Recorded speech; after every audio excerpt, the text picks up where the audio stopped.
Welcome to the New Year's episode extravaganza year in review of Paperwork Podcast with your boys, Rest Pass, Peach, and Walt. This is episode, Rest Pass, are we on 43? 43 of Paperwork Podcast. Peach, how you doing today, bud? Yeah, he's not here right now. But if you leave a message, he may get back to you. He may get back to us. He may be joining us midway through the show. We don't know. We don't know if that's how that's going to work, but we'll find out. It's going to be a ride that we're all going to try together as this community that we are. I am thrilled. I'm on the edge of my seat. I could tell. Russ Pace, how are you feeling today? Other than being on the edge of your seat. Well, I'm in pain now, but... From sitting on the edge of your seat? Yes, but I'm amazing other than that. I'm incredible on this lovely, lovely, sun-filled, cloudy morning. Yeah, it is pretty crappy out. So, like I kind of referenced in the beginning, it's, your stereotypical New Year's end-of-year episode for a thing that discusses wrestling. So, yeah, all those things that discuss wrestling, they always do this. I just want to say this shows that we don't have like a script set up of what we're going to say beforehand, because there's no way these sentences would have made it in there. No, basically, so I know, Respace, you want to talk about what you're looking forward to for the upcoming year of wrestling? Well, yeah, I figured we would, we'd do a little, like you said, a little review of wrestling this past year, how exciting this podcast was, get Peachy's opinion on how much he's learned throughout the year, and if he's not here, we'll do it since we've done most of this stuff for him throughout the year. And then what we'd like to see out of wrestling, maybe the podcast, we'll and briefly wing it. Briefly I am going to touch on Wrestle Kingdom 13 because I'm leaning 80% towards waking up to watch it at 3:30 in the morning. So, touch a little bit on that one, too. But some of us will be at work then, but I'll get to watch from 3:30 to 7 a.m. until I leave. Yeah, I was going to say, just be an adult and watch it. Get your New Japan World subscription going. Yeah, that's how I'm going to watch it. Man, got to support. It's only $9.90, man. It's worth it. So I don't even pay the extra couple bucks for the Hulu with no commercials. Yeah. I didn't pay for that either. But they had a deal where you got like a year for $1 or something. So that's neither here or there right now. So what do you want to jump into first? Do you want to talk about? Let's talk about our past first. It's always a good place to start. Just our past. Yes, our past. So okay, well, I grew up in Harrogate. Oh, not that. Come on. This past year, so I'm willing to say this has been one of the best years in wrestling, I think, ever. Like, the match quality has been off the chart. I think two of my favorite matches of all times I witnessed this year. One of them was live, one of them was on TV. While a lot of the storyline in the WWE side seems like it's just shitting the bed, I think it got raised up by the fact that, at least me personally, I've kind of ventured out and watched and gotten into storylines of other promotions and things like that, so had a good balance there. But, and then on top of just that, I forget when they made, the women's revolution or something like that, when Stephanie came out and made that statement, right. And that's when you started. But this was the year, I think, that they jumped it. Like, they went far beyond any expectations and really have dominated the scene. When, the product's been down, those have been legitimately the best matches, and they have earned their spot wherever they're at necessarily on the card. And the main thing I'm referring to is like the triple threat match with Asuka, Becky, and Charlotte. That earned the main event match. It wasn't just put there as like a gimmick to show, oh, the women are the main event again. That match earned it. So, any general thoughts for you on the year? Well, I'm assuming for the half the people who are still listening, because half of them probably shut it off when you said this was possibly the best year in wrestling ever. I'm not saying I disagree. I'm saying a lot of people that listen, especially our friends out there that may not actually watch the product right now, are now weeping while eating cereal and watching old videos of Stone Cold and The Rock. But I can't say I disagree with you. I don't know. That's a tough statement to just make off the top of my head that it was the best year in wrestling ever. I was thinking about this before, like in prep of today. So it wasn't off the cuff. But when I looked at it again, so I'll just touch on my thing. It's my second favorite match of all time, but the best match I've ever seen live, Gargano Almas at the Rumble. You had the actual Royal Rumble pay-per-view itself, which was incredible. I would say like a top 5 Royal Rumble of all time that plus adding on to it, we got to witness it live. You had Omega Okada 4, which was hands down probably the best professional wrestling match that's ever taken place. Like, it was, story was so good. It was amazing. You had the Charlotte Ronda match at Survivor Series, which just again shows that Ronda, she can wrestle, and she's in this for the long term. You had the triple threat match. You then had Becky and Charlotte at Evolution. You had All In, which that set its own record, which that had amazing matches. I was just watching, what was it, yesterday, Omega and Pentagon. That match was off the wall. The Cody Rhodes winning the NWA Championship at that pay-per-view, which the match itself wasn't the most technical and greatest wrestling match of all time, but it was fun. The build-up to it was perfect. I can't even think of what else. The Gargano and Ciampa matches. Those 3 matches. Yeah. The triple threat match, or the ladder match for the North American title in the same NXT TakeOver. Right. Was one of the best hardcore matches I think I've ever seen. You had a lot of quality. Daniel Bryan returned. That happened this year as well. A lot of shit happened this year. Yeah. Pretty significant. So that's where the way I'm looking at it is from that standpoint. Like I said, it's not that I could disagree with you. It's just I think it's difficult to make that statement.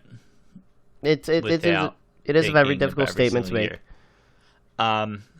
But as far as I go, I feel like I've watched more wrestling this year than I have for a while. Now, a lot of that has to do with this, so I'm appreciative. It forces me to kind of watch the product a little bit more. But NXT has made me want to watch, and it just made me want to watch NXT. But I've appreciated what NXT is. I never really watched it religiously, probably up until this year. So that's one thing absolutely I can't get enough of. And I'm happy to see they're not launching up certain guys, because I enjoy watching NXT and I don't watch Raw and SmackDown. So you start, moving some of the guys that I like watching right now. I'm not going to watch them on Raw and SmackDown. I work overnight. It's harder for me to watch those shows anyway. But to add on to your point a little bit, I wish the storylines were better. Yeah, that's what... There's so much talent there.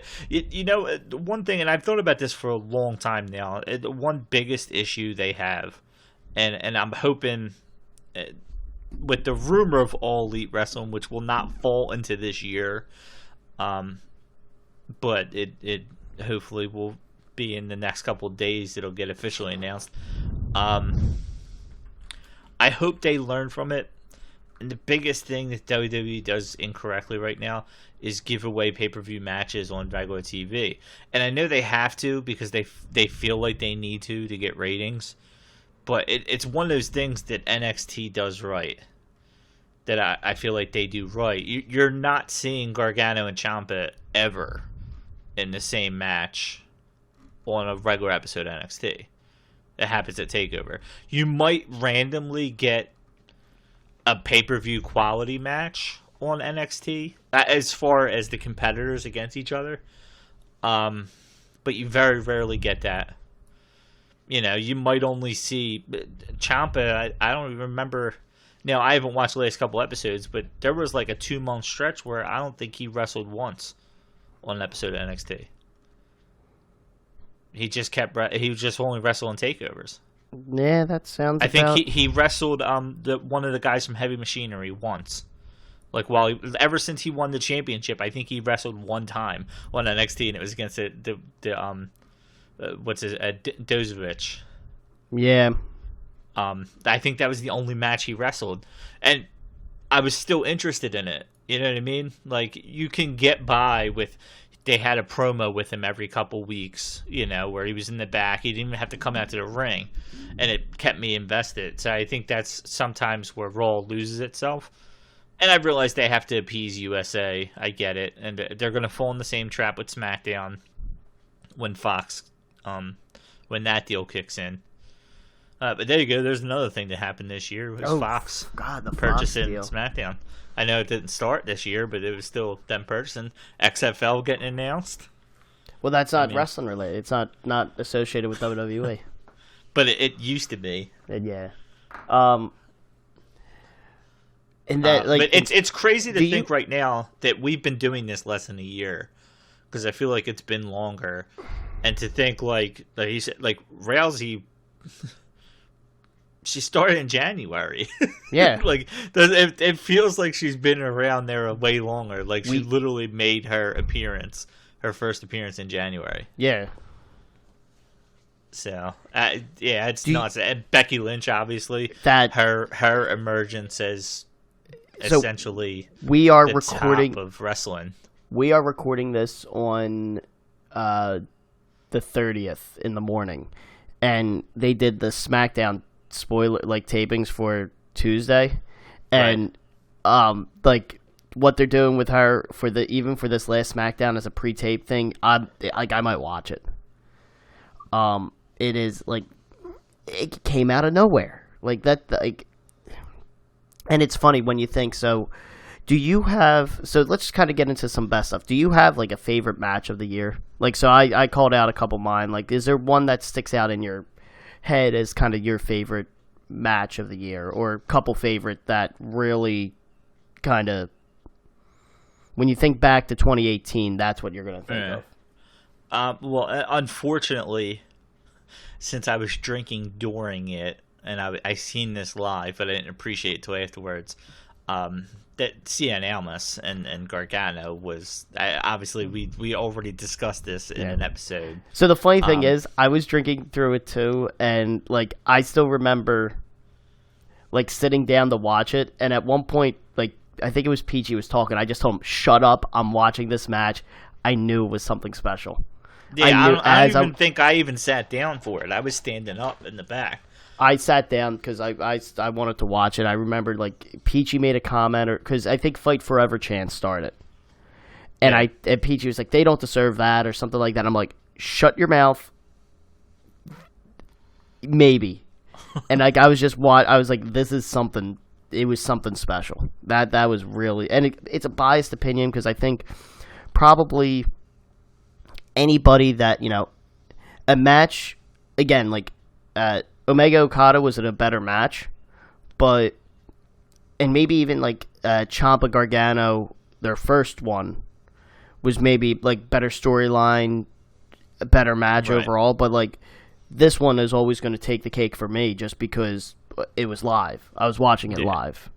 So, I think that happens with anybody. But anything else other than that really sticks out in your head? The Becky Lynch Charlotte, I don't think it was the first one. It might have been the second one. Which one? It was the last woman. Did they have a last woman stay in the match, right? Yes. That one was really good. I mean, all their matches are good, and even the one with Asuka, I think that one was my favorite, if I'm remembering correctly, with some of the spots in that match. I don't have matches really. There's certain people that I feel like I've grown to really enjoy watching wrestle throughout the year. Who's that? I was going to get into that after we discussed matches. I've been pushing Shayna Baszler like crazy, and I think from watching her at the beginning, I think they developed two females in NXT that are going to fit right in with all this. And not to say the other ones won't, but Shayna Baszler and Lacey Evans are going to... Lacey Evans is going to be great on this roster. And if they bring the women's tag teams, I love the fact that they brought her up. You did see they announced that, right? Yeah, McMahon officially announced it during the Christmas episode. Oh, really? Okay. He came out, he came on screen as Santa, and he said in 2019 we're gonna have women's tag team championship. Oh yeah, the women's tag team. Yeah, I did see that.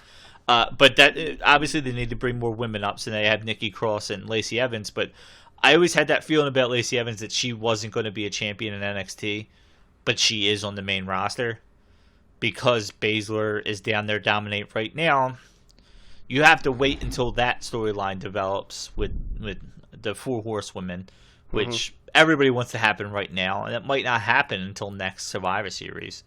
So you may have Baszler down there for a while. They had what's the other two, Yasmin Duke and Shafar. Is that the? Yeah, I don't remember their names. Roderick Strong's wife. Yeah. They had them two in a match. I forget who they were fighting, but they didn't look that great.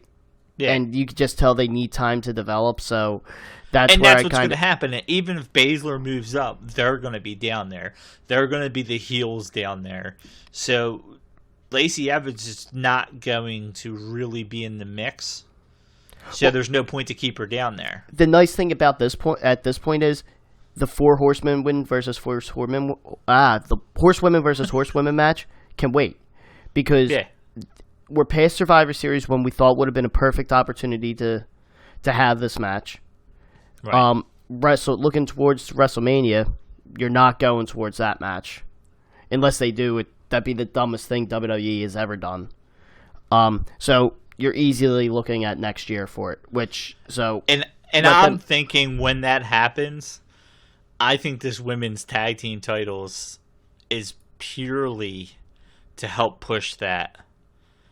Because I think what you're going to see is the other two, and I wish I remember the other one's name, but Duke and Mrs. Strong.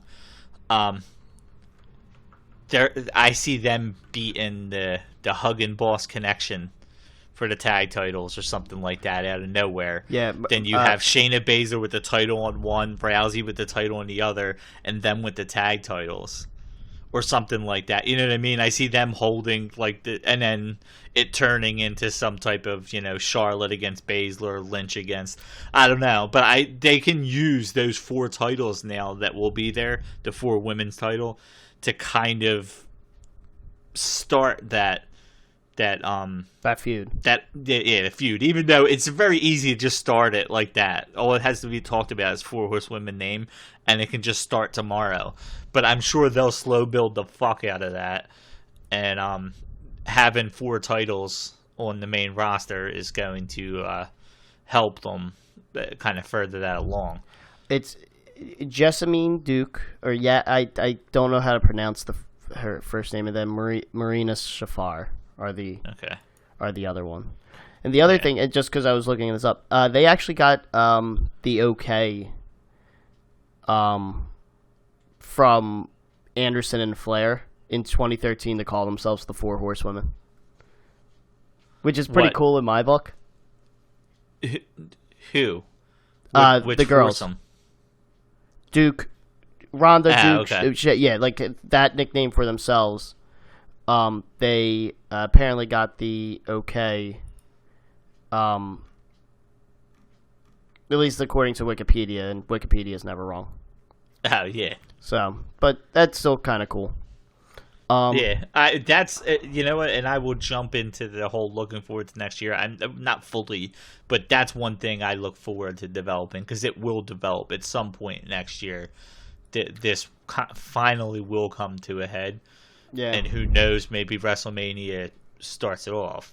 Fingers crossed. I think, yeah, for that, I think in 28, I think you go the opposite. I think you get the titles off of all 8 of these individuals, right, and just have them go for Pride, and then let the titles, spark another. Well, I'm thinking you have one set of the foursome with the titles, and then have the other side almost cost them the titles, kind of thing. You know what I mean? I'm thinking it's similar, and this is going to be a very throwback type thing, is Taker versus Michaels. Undertaker was champion going into WrestleMania 26 at the Elimination Chamber beforehand. Shawn Michaels came out of nowhere, cost Taker the belt. That's where Jericho won the title and faced Edge, who was the Royal Rumble winner at WrestleMania 26, and then that's how Michaels got his match with Undertaker. Something similar probably happens, I think, with this is end of next year or whatever it is. Ronda maybe still has the belt, or there are belts associated with some of these individuals, and they cost each other these belts so that the belts are off them. Because this is a feud that does not need any title belts. No, and I don't think so either, but that's why I was saying it's almost a separate feud that kind of leads into Baszler helps Duke and was it Shafar, yes, whatever. Baszler helps them beat Bayley and Sasha, and then one time Ronda helps Baszler beat Charlotte. You know what I mean? Or because I'm assuming they're going to come out as the heels in this. Yeah. You cannot. And it's no offense to Rousey, because Rousey is a global superstar, and she's going to be. She's going to interest people outside of wrestling world. But I don't see Lynch going away.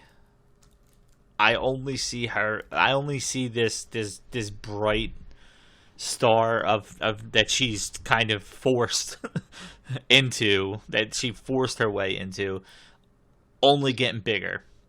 And the moment she holds up the title at the end of WrestleMania, after giving Rousey her first legit loss, it's only going to push her in a different stratosphere. Yeah. It just is. Having her stand as the only women's main event, having her win the title, being the only person that could actually beat Rousey, it's going to push her so far that she'll never be booed. Ever. There's nothing they could do to make. They're going to cheer her if she does something dirty to cost Rousey or any of them. So you have to play with the Rousey as a heel with the others, because Baszler's already made a name for herself as a heel. Yeah, no way do you see Baszler as a good guy. Yeah. How do we get onto the Four Horsewomen stuff? I was talking about how I don't have matches really that stood out, but I have people that's what it was. And Becky Lynch, and then that's how I completely. Yeah. I'm like, how did we get off onto the? But that's a funny thing, like you said about the women's revolution. 80% of what I'm thinking right now is women's matches. And it's crazy to think that. I legit turned on TLC. The Sixers and the Eagles were both playing at the time. And I turned on TLC because I assumed that ladder match would be on. And I wanted to see it. Yeah. I chose to watch a women's TLC match, main event, over the Eagles and the Sixers. And the best part is you got your money's worth. Yeah, I caught the tail end of it, so I did have to rewatch it. Yeah. But that's crazy for me to think right now that I don't know that I would turn the Eagles off to watch Stone Cold and The Rock wrestle now. Here's a perfect thing. Just go back a match before that. You didn't turn the Eagles or the Sixers off for Daniel Bryan versus AJ Styles. Yeah, and I wouldn't. Yeah. And that match was absolutely incredible. Yeah. Mr. Small Package is back. And it's funny, you're talking about all the women's stuff, and I agree with it. This has been the year, in my opinion, of women's wrestling. And yes, I will say it's a very self-biased opinion, is that I don't watch as much of the other companies' iterations of women's wrestling. unless something really kind of sticks out, like, oh, this is a match you have to see. I watched the All In Fatal 4-Way match that they had, which was one of the best matches on the card. That did a really good job of, I think, stealing the show. Britt Baker, Chelsea Green, Madison Rayne, and Tessa Blanchard. Tessa Blanchard, I didn't realize, is only 23 years old. That's a match I'm looking forward to, hopefully, in the future, is Tessa Blanchard versus Charlotte. There's so much lineage there. Like, that is just actually, one of the people that stood out in All In was Jordan Grace to me, and I had seen her before, but that was the first time I'd seen her live. I've seen clips of her matches. So watching her in the Battle Royal they had, what was crazy, I was cheering for her to win. Yeah. So it's crazy to think, and I think now she's with Impact. I don't know if she's officially with them. I think she's wrestled a couple matches there, but she's only like 22. Yeah. Like she's really young too. But it's, like I said, like, you had, the Women's Revolution and, other companies or whatever, they've been doing it for a while, but I think this was the year that really put it, like, yeah, this is on the same level, like the exact same. And with WWE doing the tag team belts again, I'm excited, and just hopefully that it just becomes, like, at this point, like, I think they need their own show. Like, not, again, that goes into segregating women, which is not what I'm all about, but it's just like there's so much. If I was USA, I would say, you know what, Fox wants your stars. Go send all the guys there. We'll become the women's show, because they'll do better ratings if it turns into a women's show. You just have so much content now that it's like, it's with the way they've handled, like, different story angles with, multiple women on there. They haven't done a great job. I just hope they can get better, so that way they get the time that they've earned at this point. Yeah. Like, listen to that. Like, I was looking through some, like, worst matches, like, just because I wanted to talk about some of the downs. And some of the worst matches are the Carmella matches when she won the title. Right. Like, Carmella was your champion for part of the year. There have been worse women's champions. Like, Carmella's not even at the bottom of the list of, like, worst champions, like, ever. Like, it was just, like, it was a little blip because the storyline was weird. And the funny thing is other than the Ellsworth in the Shark Tank, or whatever the fuck he was in, other than that part of it, I loved her reign. I thought it was perfect. Other than her beating Asuka, Asuka with a kick when Asuka's head wasn't even turned. Like, it wasn't like a kick to the back of the head where Asuka wasn't paying attention. You'd be like, oh my god, she knocked her out. It was like a basic kick to her head, and that's what won. Other than that, like, she was winning on roll-ups and shit. It's not like she was winning. She was winning dirty chicken shit heel-wise. The way she needed to win. And then she was fucking annoying. And I loved it. I loved every minute of it. That might be one of the few times I ever watched, like, those post-show things for the pay-per-view, was to see what she was going to come on there and say. It was a different champion, and I liked it because it wasn't... It got the title off of, like, it's always hard to get, in theory, like, to get your title. How, like, after Charlotte beat Asuka at WrestleMania, how are you going to get the title off her? In a legitimate fashion, how can you get the title off her? And they did a really good job of it, I thought. Like, having Carmella come in, cash in Money in the Bank after the Iconics, have her win a couple chicken shit ways. Like, it sucks that it was Asuka that was involved in it. Yeah. But she did win. That whole Ellsworth coming out in Asuka's garb and stuff like that. I like that. That was awesome. Because you knew it was coming. You knew it was coming, and you still were like, "Oh my god!" Like, I did like it. Dude, it was so good. That was so good. But that's like if you want to say anything, that's the bottom out of the women's wrestling, at least on SmackDown.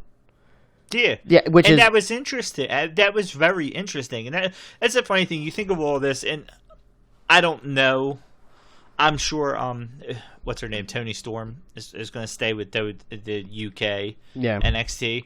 But you look at some of the names that aren't even on the main roster yet, that are going to be taking the places of some like Lana and stuff like that are sitting kind of at the bottom. Yeah. They're going to be taking their spots. They have plenty of talent that are not on the main roster right now. I mean, that again, I don't get her as much as a lot of other people do. But Kairi Sane is still sitting down there. That elbow's amazing, but that's about all. She's a great wrestler. Yeah, no, I just... and she's a pirate. Come on now. Yeah. Pirate. But, like, you think Candice LeRae, Nikki Cross is now coming up. Lacey Evans is now coming up. Bianca Belair has done nothing but impress me every time I've watched her wrestle. I'm so excited for that match. I haven't watched the episodes, but I did see that she won. She won a match to get a title shot. Yeah, it's her Baszler at the next takeover, and I'm so excited. That is, I will put that on the equivalent of watching Velveteen Dream and Ciampa, and wanting Velveteen to win so bad. And not wanting Ciampa to lose.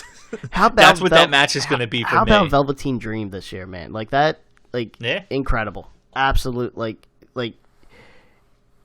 I still can't believe the matches he had. Like the worst match he had this year was probably against Cassius Ohno, and that was still awesome because he knocked him out in the 10 seconds that he wanted to, and we went crazy. Yeah. But what? So let's move on from the women, just because I have a feeling you and I could turn this into a very just women's wrestling focused podcast, just because of how we both other wrestlers that stood out for you this year. Or here we go. Let's flip it. Let's go down to the worst side, because I did bring it up earlier. What's some of the worst things that happened in wrestling this year? Kevin Owens getting hurt. Yeah. Dude, even the way they were using him just too. the men's wrestling in general. I try to pay attention to storylines. I don't know. I've been tired of the Shield thing for a while. I realize why they put them back together and stuff, but I've been tired of that. So the whole Ambrose Rollins thing did not interest me in the least bit when they finally did it. I'm bored. I'm bored of them going after each other in some way, shape, or form. I wish they would have did that one differently. I wish they wouldn't have had him come back and be on his side for a little bit. I wish come back and turn on him right away. Exactly, that's what I wanted. Yeah, because now it just seems so forced down your throat, and it almost feels like they had to do it this way because of Reigns. Having the. How about that? I'm looking at a picture of Reigns now. I'm just like, oh wow, yeah, he came out and had leukemia earlier this year. That's, and it sucks. Just because we had the title on Raw, and listen, obviously, good thing that he's getting better and all that stuff. Yeah. But just looking at it from a storyline perspective, we had the title on Raw. Brock Lesnar won the title. It's funny, they give the title to Reigns, and he couldn't hold on to it, so the more dependable champ is Brock Lesnar. Yeah. It's... But, I'm going to run down some names right now, and they've done way more of a disservice to these guys than they did plus. Braun Strowman. I don't get what they're doing with him. He should be the champion. He's been incredible so far, but now whether or not you ever liked him, Baron Corbin, I think them moving him to general manager has been one of the best moves they've ever done. I love that gimmick. But I like Baron Corbin as a wrestler. I actually enjoy watching him wrestle. Oh man, I know he's not the greatest wrestler. I know he's not, but I'm saying I feel like he's one of those guys where I'm afraid that Lars Sullivan's going to get put in that same spot where you need other monsters. Kane's as good as gone. Big Show's as good as gone. You need other big guys. You can't have Strowman just run through everybody because it's not realistic for him to feud long term with Finn Balor or Seth Rollins. It's just not realistic. So you need to build other monsters, and they don't really have that right now. Corbin, body type wise, could be billed as that. He was in NXT. Lars Sullivan could be that, but you need a couple. I just feel like Finn Balor, they've done a disservice to. Kevin Owens, they did a disservice. It sounds like, at least with Finn Balor, looks like they're starting to kind of they're giving him good wins. But I don't know where it's going to fully go with. But that's the problem. Like, if Braun Strowman beats Lesnar, let's say he beats Lesnar at Royal Rumble. Who beats Braun Strowman? If Strowman beats Lesnar, they still did a disservice to him up to this point. You need to almost build that credibility back up. Him beating Lesnar in one match does not do it overnight. And they have to do it with Finn Balor, even though they didn't need to from the beginning. But Elias, another guy that was white fucking hot. I think they did.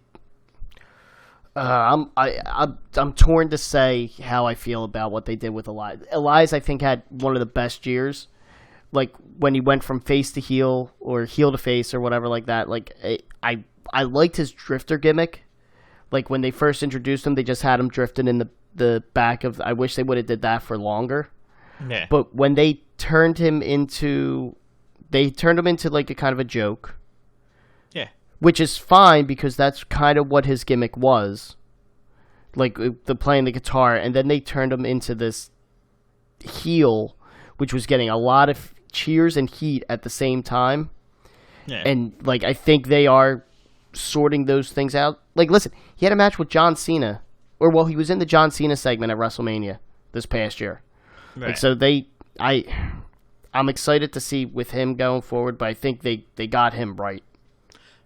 See, and I think, and it's not that I need him to win a title, but like when he was feuding with Seth Rollins, I felt like that could have went on a little bit longer. You know what I mean? I feel like,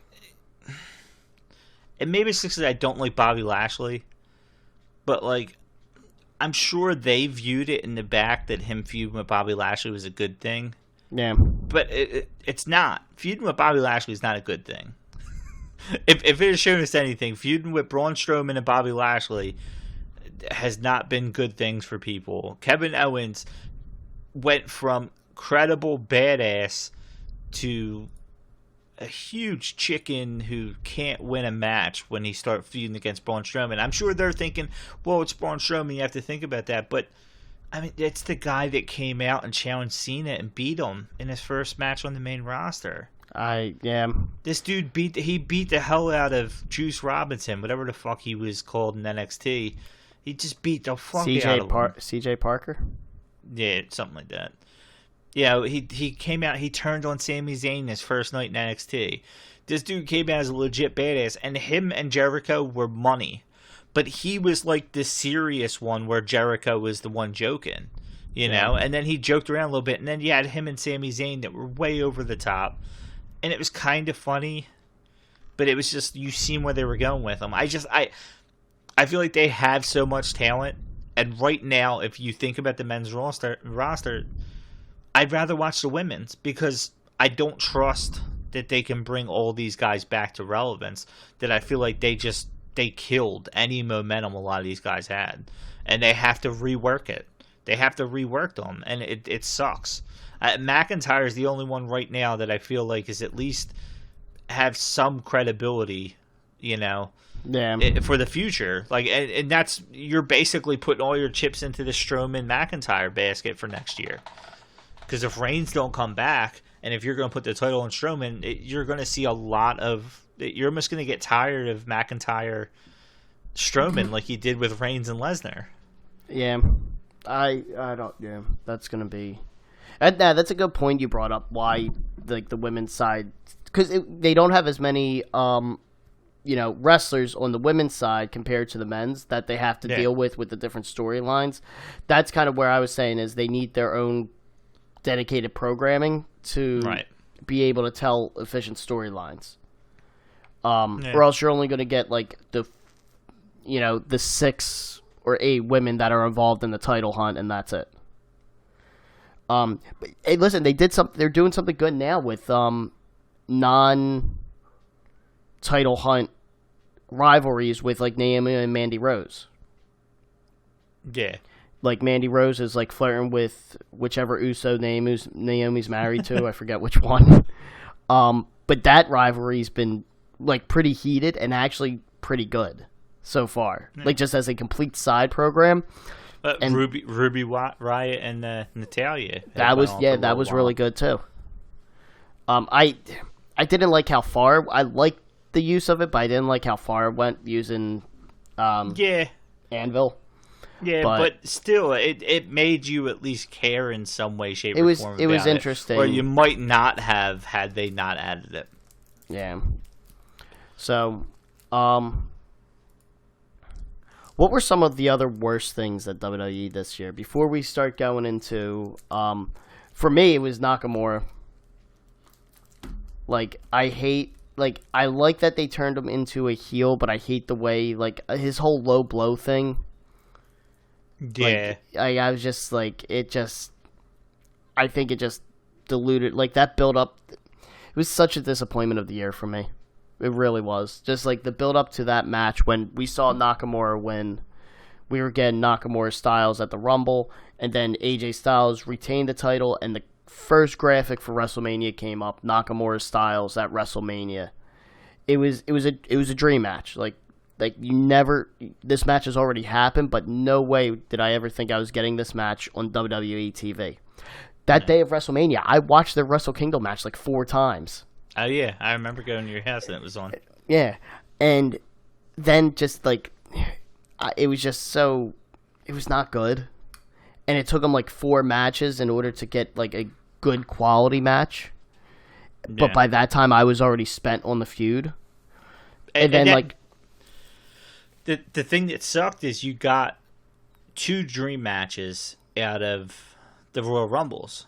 Yeah. And at least the Asuka Flair lived up to the hype. Like, that WrestleMania match was a build for a feud between Styles and Nakamura, and it was not about the match, which sucks.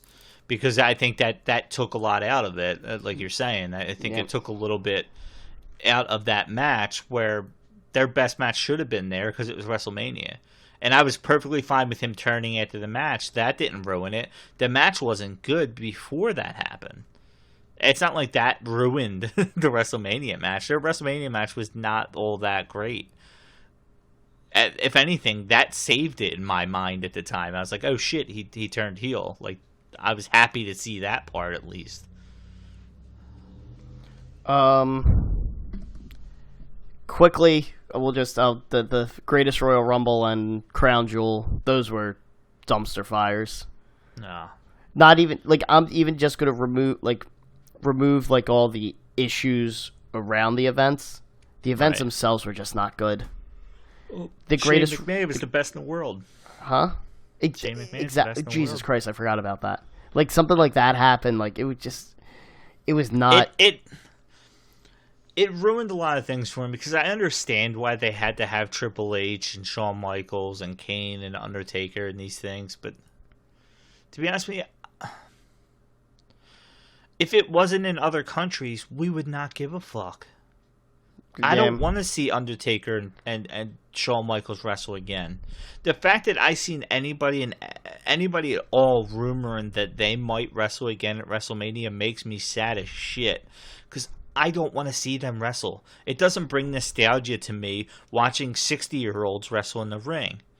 Yeah. Ric Flair, I did not like watching at the tail end of his career in WWE, and then I had to go watch him wrestle in fucking TNA after it. Oh, that was bad. That was real bad.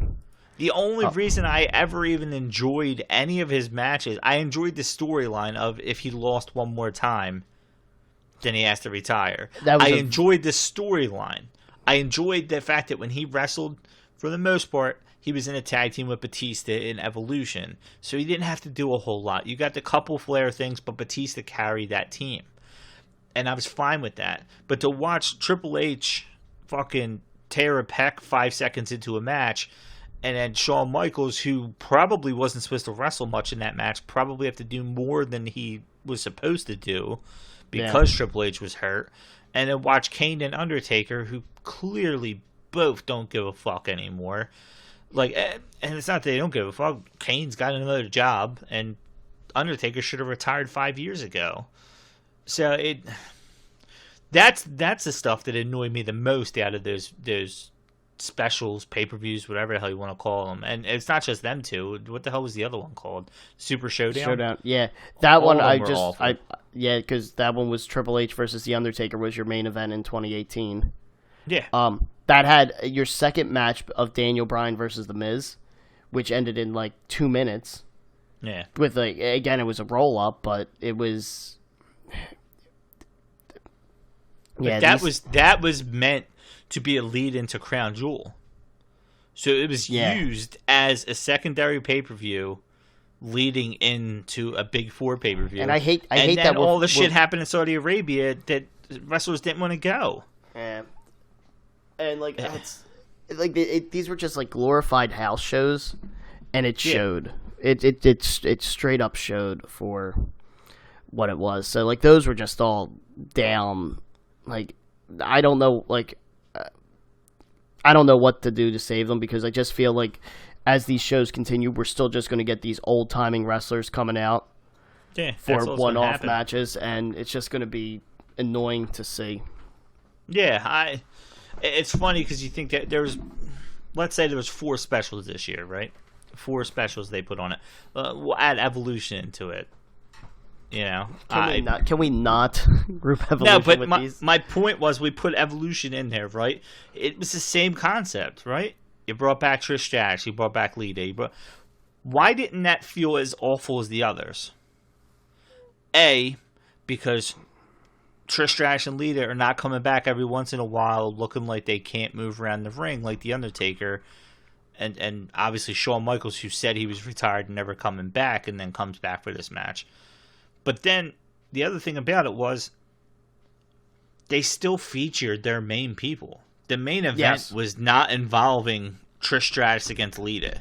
That was not the main event.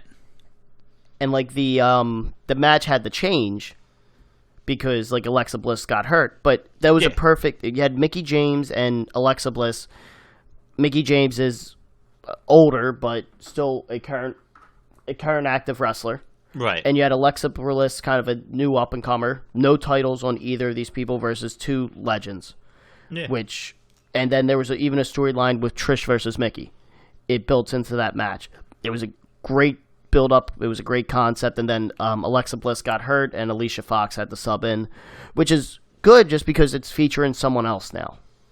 Yeah. But that started off the night, if I remember right. Yeah, that was the first match of the night. It wasn't the main event. And I knew they had Nikki Bella against Rousey, but you had the Mae Young Classic Championship. You had Kairi Sane against Baszler. You had what else was there? Was it Charlotte Becky? Charlotte Becky was there. Yeah. So I mean, those are 3 of your 4, let's say, main matches of the night. Yeah. Right.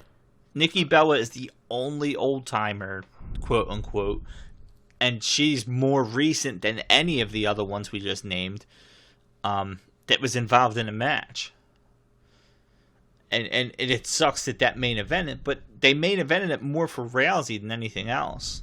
I think it was more the Rousey headlining it than it was Nikki Bella, and then plus Nikki Bella has that same appeal to people who don't watch wrestling, because there are plenty of people out there that watch Total Divas that don't watch wrestling. So at least they know who Nikki Bella is more than probably some of the others are. So I understood it. You know, I would liken it to like saying fucking Brock Lesnar's wrestling Roman Reigns. That's what Nikki Bella and Rousey was. Brock Lesnar you only get to see every once in a while, just like Nikki Bella. And then Roman Reigns you see week in and week out like you're seeing Rousey. That's all that was. It's not like I said, Trish wasn't wrestling for the title. I'll pull out, so I'll go one thing that kind of disappointed me, and it was just the match quality wasn't that great, and it's not WWE, was Omega versus Cody at Super Card of Honor, I believe. The one that's WrestleMania weekend. Did you watch that at all? No. It was the main event. It was right on the lines of basically they were fighting for the head of Bullet Club or something like that.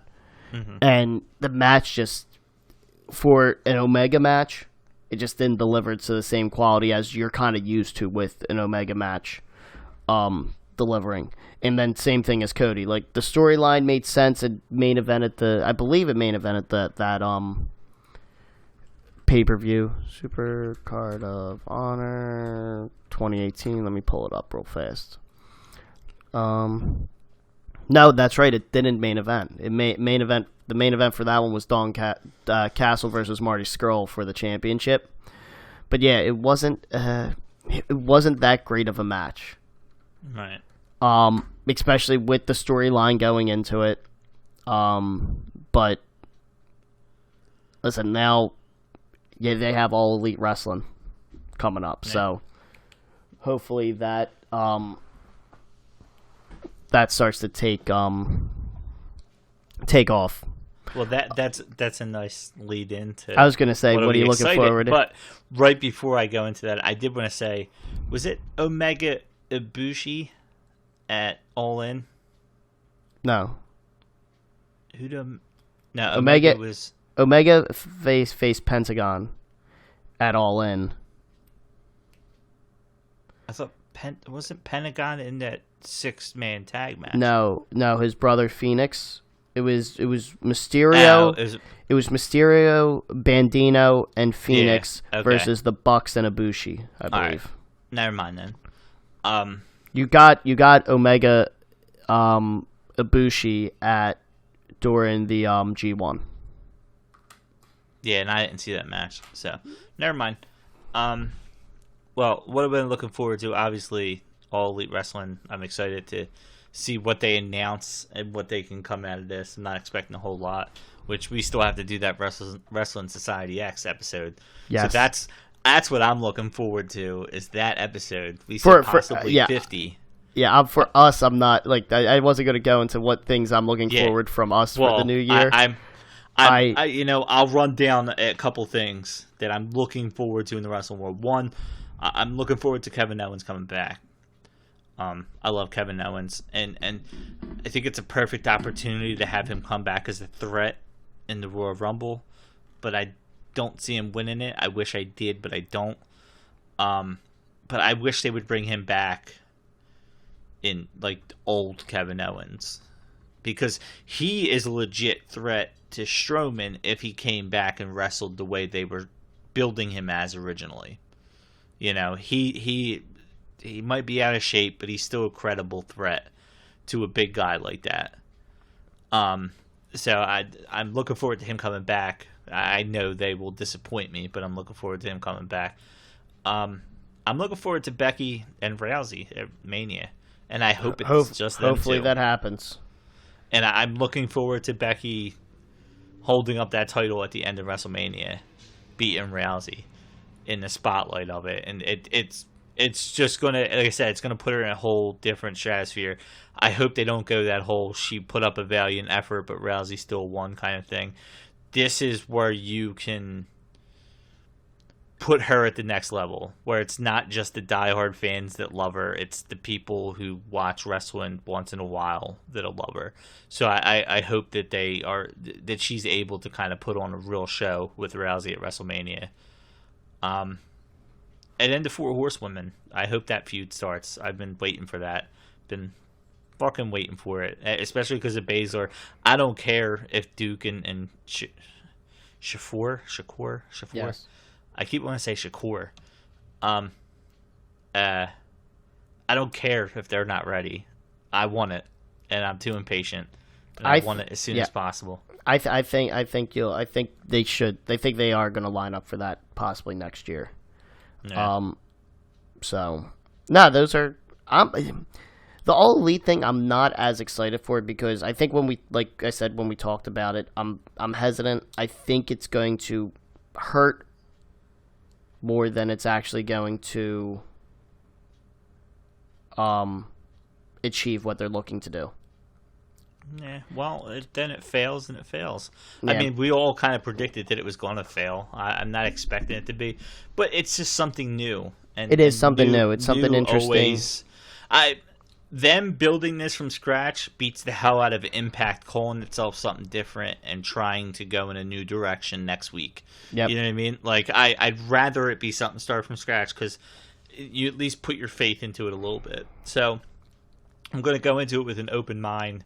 Hope that they use the fuck out of internet where I can watch shit at 4 o'clock in the morning at work instead of have to actually watch something on TV and not be able to watch a replay of it. Yeah, I think they again. Yeah, like it depends on how it works out. It's just like I think, like my only concern is, like I said, I think it's gonna hurt because, like, I think the Bucks posted something earlier this year. Like, they're not going to be at the Madison Square Garden show. Yeah. So if they're not, that means probably majority of the elite's not going to be there. What that show just like, I think it takes a dip. But Ring of Honor and New Japan have people to backfill. But I just think it takes a lot out of that show. What if they all would have signed with WWE? That would be incredible. It would have taken the same sting out of independent wrestling now. It would have taken the people out, but I think there would have been an increased interest in it because you would have WWE discussing these guys and people going back and seeing it. I don't think you get that same effect if you have a separate promotion being built. I don't know. Because here's the thing. I'll use Peachy for example. He hasn't joined us yet for this call, but Peachy's, if he's gonna watch it, he's gonna watch the Royal Rumble. And let's say Kenny Omega debuts. He's watching Kenny Omega, and he might have an interest seeing something else. Most likely not because it's Peachy, but he's watching it and get fed in that way. Peachy's never going to accidentally see Kenny Omega on All Elite Wrestling. Yeah, now. But realistically, if they show their shows on YouTube, he might be more likely to watch that than the Royal Rumble. Probably not. Yeah, I don't think he watches as much YouTube as I do. I'm excited for Daniel Bryan. I love what they're doing with him. I want to see where they go with this. I hope he gets a long run.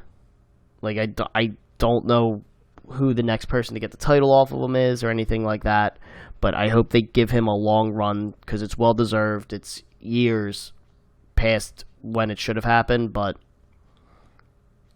plus he's interesting. To get his, like, what he's doing now, this, save the environment bullshit and all that stuff, it's interesting. It's not boring, it's really interesting, and I think they can do a lot with it. I'm hoping we see him with the title still at WrestleMania and holds on to it after that. I don't know what else I'm really necessarily excited for from a wrestling standpoint. All In 2.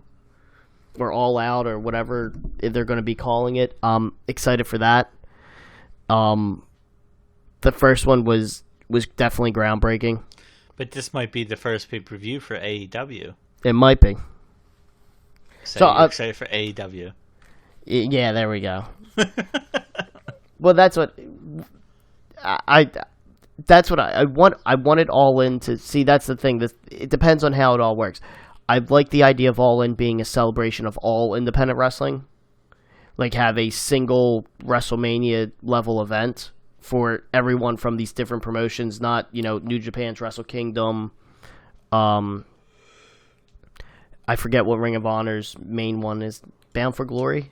I think that's their WrestleMania. Glory, that's Impact, isn't it? Oh, yeah, that is Impact. Shit. Whatever Ring of Honor's is. But instead of all those, have them all kind of come together, kind of as a community, and have one giant event. But that's what I hope happens with it. But like you said, it might be AEW's first pay-per-view. Yeah. So, I'm excited for the announcement of WrestleMania 36. Is that? Yeah, 36. Just because we always discuss, do we want to go? So I think it's probably going to be in Minnesota, which I wouldn't be upset about going, but I always like that announcement. Yeah, I think that's from the NXT side, I'm excited to see, where these guys go, especially the Undisputed Era. Right. Like they're ready for the main roster, but how long are they going to keep them down in NXT for? What happens when they actually come up? I'm curious to see with that one. Outside of WWE with AEW, I'm interested to see where Ring of Honor goes from here, because they're losing a lot of their headliners. Right now, it looks like they're pushing Marty Scurll for the championship. They gave him a group with PCO, and I forget who the other guy was, but they're giving him something different, so hopefully that's good things for Marty Scurll. But I don't know what else. Impact, I just would like them to see not die. Like, they started to do something well, and I hope they continue on that path, and again, not to try to fight with WWE for the main spot, but just kind of know their place and figure that out. Yeah. Yeah, that's it. I couldn't think of a lot of stuff I was excited to see for next year from a wrestling standpoint. I mean, not from the podcast side, but I mean, right. we'll talk more about that when we get on to our year anniversary episode, probably, what we're excited for. But I'll branch off a little bit and say I'm excited for the NXT guys to come up, because I would love, and I've been saying this from the beginning, put Ricochet on 205 Live. Put him on there. Move Rey Mysterio to 205 Live. Put Roderick Strong, or Bobby Fish, or whatever one. Like, put guys in there. Put guys in there that, like what they were doing with Neville, but put a couple guys in there. I know people are already interested in 205 Live, but you throw like a Ricochet in there as like the headliner, and it makes people want to watch it more. You put a guy like Mysterio in there, it makes people want to watch him more. I only want that to happen is if... Now, this is like Mustafa Ali. He just like moved over to SmackDown. Right. Is he done wrestling in 205 Live? Like, that's... I don't think so. I think they're doing this to bring draw power to 205 Live. And if that's what they're doing, perfect, because that's the only way I want Ricochet in there. Ricochet is above 205 Live, and that's not trying to be a shot at any of those guys wrestling on there, but his star power, I think, is just well beyond what 205 would be able to hold. Is you can build 205 Live to be an equal to these, and you only do it by putting the star power there. Absolutely. And the other thing I want to say, and we talked about this way back when we had our video game episode. When Peachy went on his little vacation, when we thought Peachy was actually going to show up to episodes every week, and we said, "Oh, we need guest hosts for him," and now we've just gotten used to him not being here. We discussed the cover of WWE 2K, and if you remember correctly, Greg Hall from We Podcast and We Know Things, he mentioned how upset he was that they went with AJ Styles, and that they did not go with the women on the cover. If you remember right, he said he didn't even want Rousey on there. He wanted I think he wanted like Flair. He wanted like the Four Horsewomen. I think this is year you're going to get a woman on there. That's where I'm going to. I'm looking forward to this year because I want to see Becky Lynch on it by herself. And it makes me more excited that they did not go with the women last year, because if Becky Lynch gets put on there, it just shows even more that they're on board with it. And that's what I think WrestleMania, her beating Rousey, proves. That they think she's more legit than a fad. You know what I mean? Yes. Like, they're giving her the ball. And the way you give her the ball, it's the same way with Styles. When Styles got put on the cover, like, you already knew it because he had the title. But once he got put on the cover, you're like, oh my God, he's going to hold on to this for a while. Or else they wouldn't have put him on the cover of the game. And you get that feeling. And that's why I'm like, with this whole women's revolution, if she's the one that stands out, don't put other women on the cover. Just put her by herself. Like that her win at WrestleMania. Yeah, but here's the only problem with that, though. It's another year you have a man on the cover of WWE 2K. Yeah. Oh my God. Come on, that was good. Is this episode over? No, we still got to discuss Wrestle Kingdom quickly. No, we don't. We still have to discuss what we're looking forward to for the podcast. No, I'm discussing what we want to look forward to. You can go and end it with Wrestle Kingdom, okay? I will say, what are we looking forward to for the podcast, all right? So that's what this is all about. To keep going. What would you like to have, happen for us in this next year in the podcast?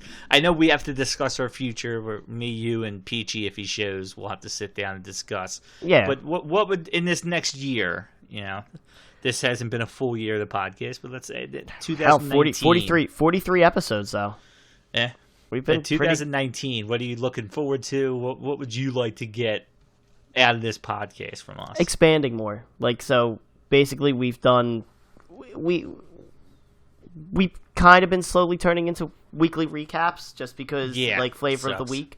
Definitely get out there and get more interviews, talk to more people. Team Tremendous, if you're listening. Yes. I'm going to blow the fuck up out of your Twitter. Definitely. Use our My Dream #1 interview of wrestlers. I mean, we had Paul Laporte, which was a great experience. Yes. But as far as wrestlers go, we wanted to hit the wide range, and this was your idea, actually, when we first started talking about interviews, was hitting different spots of wrestling. But it's weird to say, my dream interview for wrestlers is Team Tremendous. I'd love to have them on here. So I will be killing. Bill Carr is going to get sick of me because he liked one thing of mine, and now he's going to get bombarded with, hey, you guys want to come on sometime? But yeah, I want to try to do that and just, try to do something different. I've already done something different by not knowing the English language and somehow speak on a weekly basis. But no. You mean I get to be the host next year? Is that something different? Yes, please. Maybe we'll definitely I'll have pass. more. We'll have more structure to the actual podcast. No, but definitely we started things out different. I tend to agree with you. I think there was even times where I was saying to you, you're like, yeah, let's do this prediction show next week, and then this. And I'm like, oh my God, this is not what I wanted to turn into. Yeah. I didn't want us to. It's too easy to talk about WWE, unfortunately. It is. So maybe that's what we got to get as next year, is to get out of our comfort zone, which is WWE. Yeah. And get out and other stuff. We discussed maybe doing old feuds, old matches and stuff. It can get guys like Roy and Fico and Jared, who have been on. Roy hasn't been on yet, but that was the other thing too, is that I want to do more and get, we have, listen, it's all friends. They all want to jump on, talk about stuff. Do more of that, just because I think it will be fun. Yeah. That Okada Omega episode was one of my favorite episodes. It was one of the early ones. One of my favorite ones. My favorite episode we did this year was the SummerSlam predictions. How we broke it out into the three. That was a long-ass day, though. It was a lot of fun, though. It really was. That's because Peachy got drunk by the end of it. Exactly. But that was the kind of unique thing I'm talking about, to where it's like, it was something different we did. We had an idea, and I think it worked really well. Right.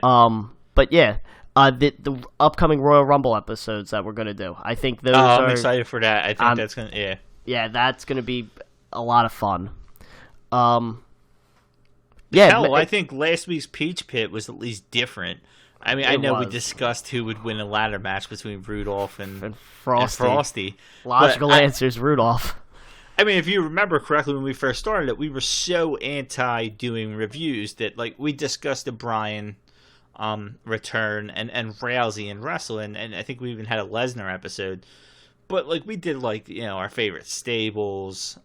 Yeah, we got to get back into those. Yeah, I mean, obviously we've run out after a while. I'm looking forward to March. I want to do a whole month of March Madness. Yes. We'll do some type of tournament style of something. We've discussed possibly doing some type of contests or giveaways, hopefully. I mean, I'm still looking forward to Peachy getting shot by paintballs. Yeah, aren't we all? That's what I'm looking forward to out of this year. But yeah, more interviews, maybe a little more and less structure, if that makes any sense to this show. It makes sense to me. Yeah, this is new to us, so obviously, like I said, our comfort zone was reviews and stuff like that. So, yeah, I'm looking forward to interviewing people though. That was fun. I know I did a shit ton of research for that. You did. But it was fun for the Paul Laporte book it. Yep. Actually, I'm looking forward to getting that game in my hands too. I know it was a slight delay. You know what? Well, we'll talk about it, but we can do a review because I got another wrestling card/board game. We can do a board game review episode. We can do a compare and contrast. Yeah.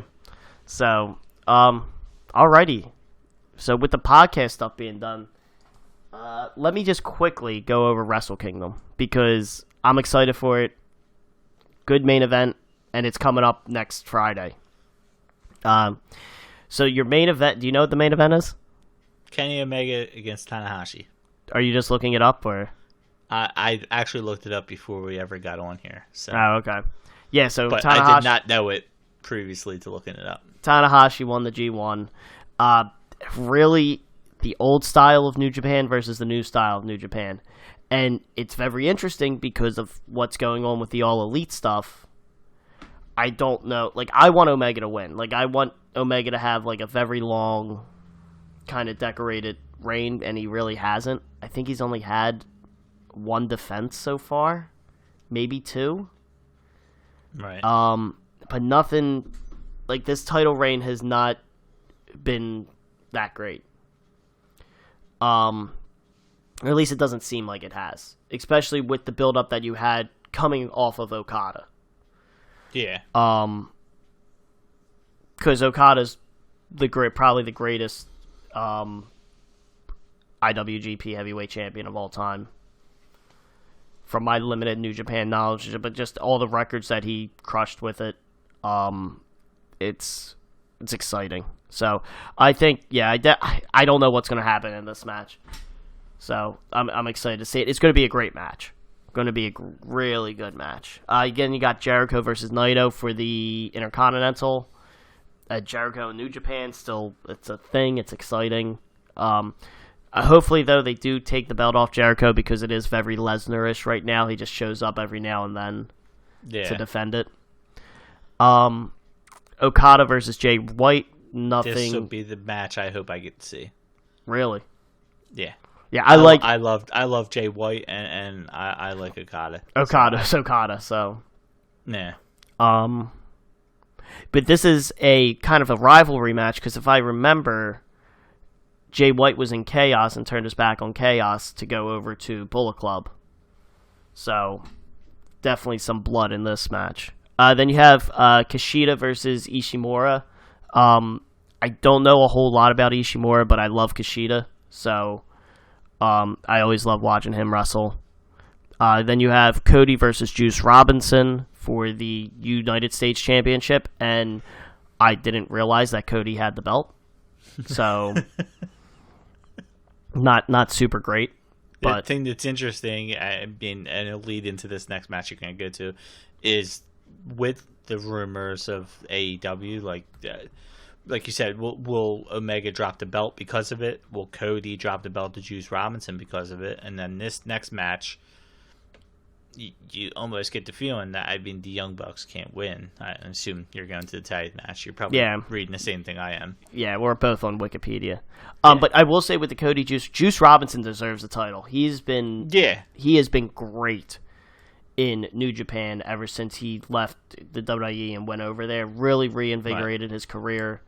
He's been awesome. His match in the G1, I think it was not this past one, but the one before where he beat Omega, was huge. Yep, so the tag match, Guerrillas of Destiny versus Los Inobres de Japón. I can't pronounce it. Sonata and Evil versus the Young Bucks. Basically, it was a rematch of the finals of the Tag Team League. I think that's what it's called. And then the Young Bucks just got inserted because they're the Young Bucks.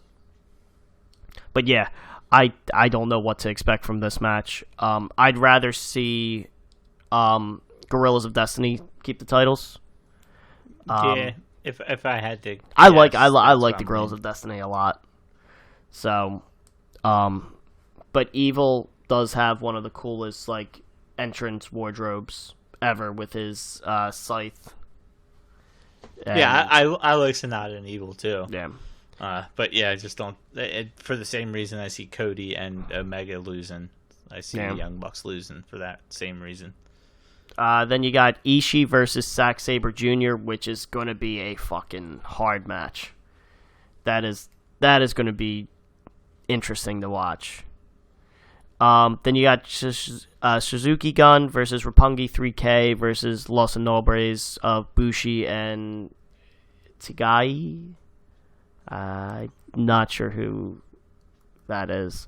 I don't know a whole lot about this. I know Roppongi 3K just because Rocky Romero's the manager for him essentially.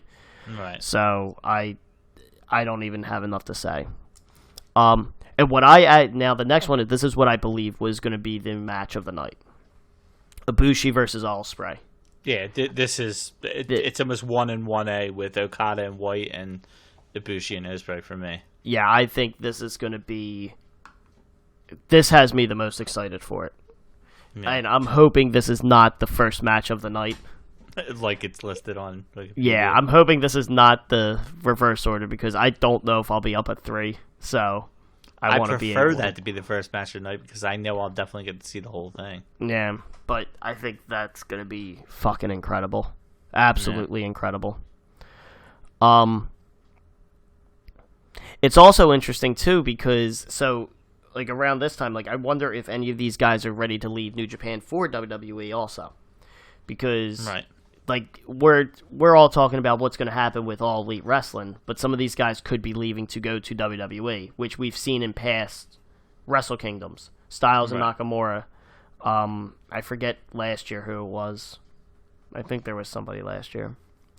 But then you have a gauntlet match for never open 6-man tag team championships.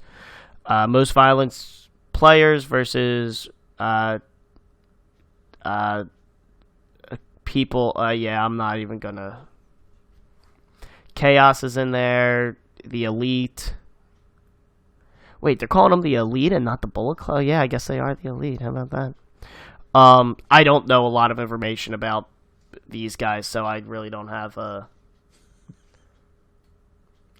fish in the fight, if you must. I think that's the phrase, right? You know enough of these guys, though.